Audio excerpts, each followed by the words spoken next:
दोस्ती से बड़ा फर्ज। किशन और मोहन दो जिगरी दोस्त थे। दोनों ही साथ पले बड़े और साथ पढ़ाई भी की, लेकिन स्कूल के बाद दोनों अलग हो जाते हैं। मोहन, हम दोनों आज अलग हो रहे हैं, लेकिन आज से ठीक 20 साल बाद इसी चौराहे पर मिलेंगे। दोनों एक दूसरे से वादा करके अलग हो जाते हैं। किशन दूसरे शहर में आगे की पढ़ाई करने चला जाता है, तो मोहन अपने पिता के साथ दुकान में हाथ बटाने लगता है।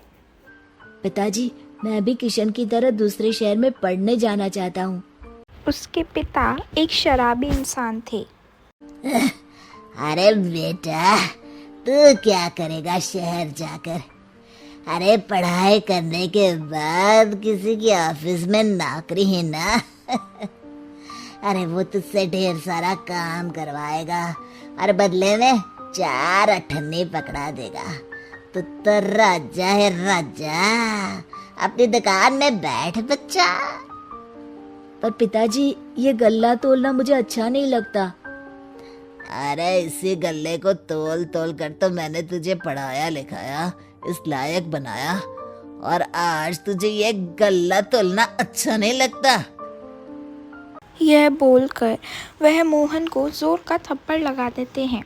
मोहन को गुस्सा आ जाता है और वो घर छोड़कर चला जाता है। 1-2 दिन भूखा रहने के बाद मोहन को पिता की बात याद आती है। ऐसा कौन सा काम है जिसपे खुद के लिए मेहनत करना और ज्यादा से ज्यादा पैसा हो? वो सोच में पड़ जाता है कि तभी उसे घोड़ों की आवाज आती है। पेड़ के पीछे छुप जाता है। वहाँ वो देखता है कि कैसे डाकू जमीन पर चादर बिछाकर उस पे सोने के गहने डालने लगते हैं। डाकुओं का सरदार बोलता है, चलो, एक दिन मेहनत की, अब बाकी के महीने राजा बनकर गुजारेंगे। सारे जोर जोर से हंसकर वहाँ से निकल जाते हैं। अरे वाह, ये तो सच में बड़ा ही अच्छा बिजनेस है। फिर क्या था, मोहन ने छोटी मोटी चोरी का काम शुरू कर दिया।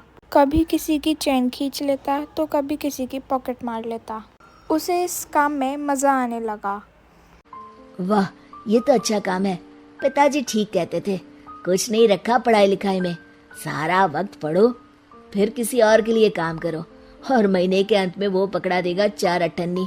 ना बाबा ना। धीरे धीरे समय बीतता जाता है और मोहन जाना माना चोर बन जाता है। लोग उसके नाम से कांपते और कोई भी पुलिस वाला उसे पकड़ ही नहीं पाता। सब उसका चेहरा पहचानते, लेकिन वो कहाँ रहता था किसी को नहीं पता। फिर वो दिन भी आ जाता है जब मोहन को किशन से मिलने का दिन याद था। ओह, 20 साल बाद आज ही का दिन है जब मुझे अपने यार किशन से मिलना है। फिर वो उस शहर में जाता है और चौराहे पर खड़ा हो जाता है। काफी समय तक वह अपने दोस्त का इंतजार करता रहता है, लेकिन वो नहीं आता।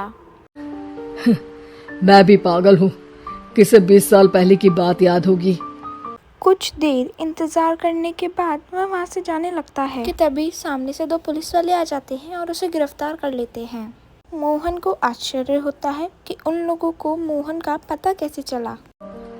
अब सुनो, तुम लोगों ने अब मुझे पकड़ ही लिया है, तो क्या मैं जान सकता हूँ कि तुम लोगों को ये कैसे पता चला कि मैं यहाँ आने वाला हूँ? उसमें से एक पुलिस वाला मोहन को एक लेटर देता है। मोहन लेटर खोलता है जिसमें लिखा होता है, मेरे जिगरी दोस्त मोहन, मैं जानता था आज दुनिया यहाँ के वहाँ क्यों ना हो जाए, तुम यहाँ मुझसे मिलने जरूर आओगे। आज मन था कि मैं तुम्हें गले लगा लूं, लेकिन फर्ज की दीवार सामने आ गई। 20 साल बाद तुम एक मुजरिम के रूप में मेरे सामने खड़े थे। माफ करना दोस्त, देश के प्रति मेरा फर्ज मेरी दोस्ती के आगे छोटा पड़ गया। यह पढ़कर मोहन की आंखों में आंसू आ गए और पुलिस वाले उसे गिरफ्तार कर ले गए।